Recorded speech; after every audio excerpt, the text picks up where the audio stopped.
Hello everyone and welcome in today's amazing video. Mu video yaffe tugenda kulaba ku tadpole. Tadpole.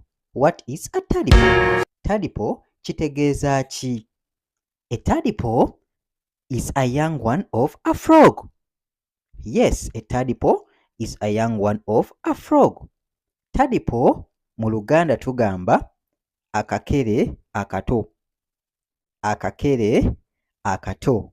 A tadpole in English. So wetegereza tadpole eno oba akakere kano kayina smooth surface. Smooth surface ntegeeza ki? Olususu lwako luseerera. Luseerera era luli sticky. Kakwatira ekintu ekikwatira kibeera sticky nga weetegereza bulungi. Yes. Obuso obulaba, obuso bwako butono. It has small compound eyes. Buli kuli busirikitu naye kaba kasobola okulaba era w'osemberera kaba kasobola okubuuka. Yes.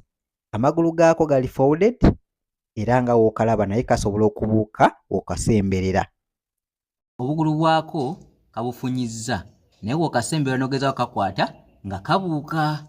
Yeah, that is what we call a tadpole oba akakere akato nga w'okeetegereza ndowooza. Okalaba ko kaba katono, it is small compared to a big frog. Kaba katonotono n'obuso obulaba, obuso obuba kuliko nnyini n'otumwa tutonotono. That is what we call a tadpole. Okay, so munda muno ninamu ekikere. Munda muno ninamu ekikere. Ndowooza weetegereza, that is a frog. A frog. Hope you can see. Come close. Munda omwo ninamu kye bayita ekikere. Kiraba kiri munda mu mazzi. It is inside the water. Kiri munda mu mazzi as you can see. Kissa kiri kungulu. A frog can swim in water. Ndowooza weetegereza bulungi. Kinene bulungi, kigazi. It's inside the water. Kiri munda mu mazzi. Ndowooza aba skin yaakyo enyereketa era we kiba kiri mu kungulu ku mazzi kigaziya amagulu such that to enable it to increase the body surface to float on water. Kiyamba kasa kigaziya amagulu ago ne kyerenga kungulu ku mazzi kiyamba okufloatinga kuba kiba weight yakyo eba ntono nnyo.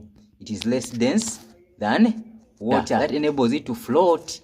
Kibola nga n'omuntu oba owuga emikono ogezaako okugiwanika n'okugigaziya amagulu such that or increasing your surface enablinga okuwugira ku mazzi. Okay, so ndowooza okiraba ekyo ekikere kye bayita a frog in English, whereas the young one of a frog is called a tadpole. Okay, that is it in this video. Let's meet up in the next video. Bye bye.